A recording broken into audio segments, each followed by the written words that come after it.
Assalamualaikum warahmatullahi wabarakatuh. Kami dari kelompok 8 ingin mempresentasikan hasil kerja kelompok kami yang berjudul Pendidikan Karakter pada Kurikulum 2004, Kurikulum 2006, dan Kurikulum 2013 yang beranggotakan yang pertama Miftahul Nasihah dengan NPM 2086206001. Yang kedua, saya sendiri Kusuma Dwi Wahyu Wigati dengan NPM 2086206011. Yang ketiga, Rizky Okta Prasetya dengan NPM 2086206080. Yang pertama, analisis dan implementasi kurikulum 2004.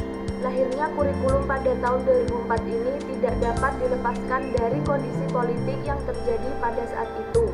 Hal ini berarti pemerintahan daerah diberi wewenang yang lebih luas untuk mengatur kebijakan daerahnya masing-masing. Dan salah satu kewenangan baru yang dimiliki oleh pemerintah daerah adalah dalam bidang pendidikan. Hal ini termuat dalam Undang-Undang Nomor 22 Tahun 1999 tentang pemerintahan daerah. Berdasarkan alasan tersebut, maka terjadi pula reformasi di bidang pendidikan yang salah satu hasilnya adalah dirancangnya kurikulum baru, yakni kurikulum berbasis kompetensi oleh Departemen Pendidikan yang mulai diberlakukan pada tahun 2004. Pada prakteknya, kurikulum ini tidak pernah disahkan meskipun sempat diimplementasikan secara terbatas. Pada 2006, pemerintah meluncurkan kurikulum baru pengganti KBK yakni KTSP. Kurikulum 2006 diakui pemerintah sebagai revisi dari KBK 2004. Artinya, pendekatan dan latar belakang yang diterapkan pada KTSP masih sama dengan latar yang menjiwai diciptakannya KBK. Departemen Pendidikan menetapkan karakteristik KBK sebagai berikut. Yang pertama, menekankan pada ketercapaian kompetensi baik secara individual maupun klasikal. KBK memuat sejumlah kompetensi yang harus dicapai siswa dan kompetensi tersebut sebagai standar minimal atau kemampuan dasar. Yang kedua, berorientasi pada hasil belajar dan keberagaman, artinya keberhasilan pencapaian kompetisi dasar diukur oleh indikator hasil belajar. Indikator inilah yang dijadikan acuan kompetensi yang diharapkan proses pencapaian bergantung pada kemampuan dan kecepatan yang berbeda pada setiap siswa. Yang ketiga, penyampaian dalam pembelajaran menggunakan pendekatan dan metode yang bervariasi sesuai dengan keberagaman siswa. Yang keempat, sumber belajar bukan hanya guru tetapi sumber belajar lain yang memenuhi unsur edukatif, artinya sesuai dengan perkembangan ilmu, pengetahuan, dan teknologi informasi. Guru berperan sebagai fasilitator untuk mempermudah siswa belajar dari berbagai macam sumber belajar. Dan yang kelima, penilaian menekankan pada proses dan hasil belajar dalam upaya penguasaan atau pencapaian suatu kompetensi.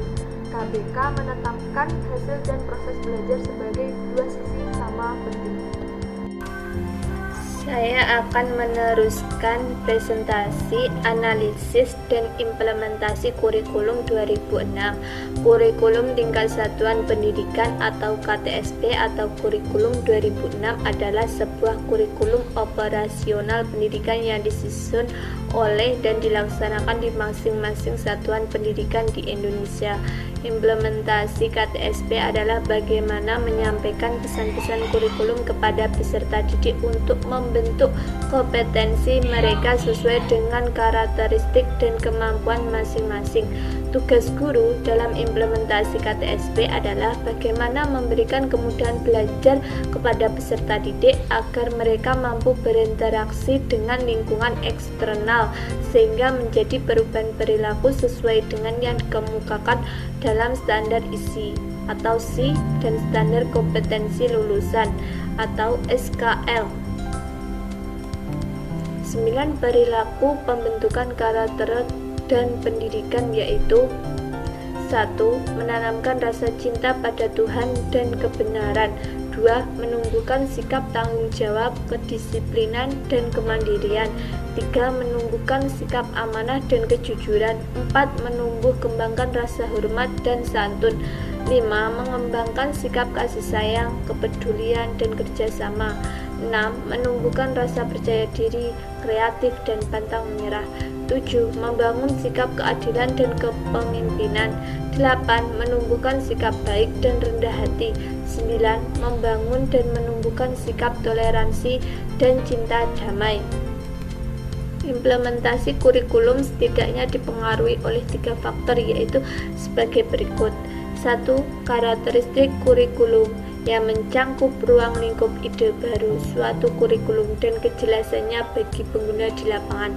2. Strategi implementasi, yaitu strategi yang digunakan dalam implementasi seperti diskusi, profesi, seminar, pendaftaran, lokal karya, penyediaan buku kurikulum, dan kegiatan-kegiatan yang dapat mendorong penggunaan kurikulum di lapangan. 3. Karakteristik pengguna kurikulum yang meliputi pengetahuan, keterampilan, nilai, dan sikap guru terhadap kurikulum, serta kemampuannya untuk merealisasikan kurikulum dalam pembelajaran. Dalam Mulyasa 2009-179 sampai 180.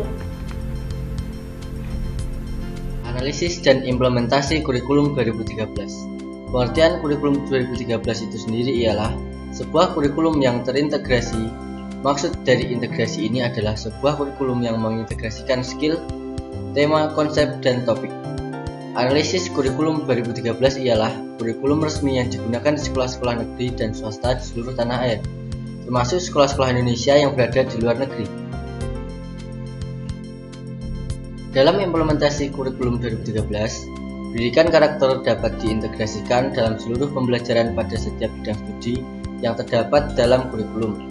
Materi pembelajaran yang berkaitan dengan norma atau nilai-nilai pada setiap bidang studi perlu dikembangkan, dieksplisitkan, dihubungkan dengan konteks kehidupan sehari-hari. Dengan demikian, pendidikan nilai dan pembentukan karakter tidak hanya dilakukan pada tataran kognitif, tetapi menyentuh internalisasi dan pengamalan nyata dalam kehidupan sehari-hari.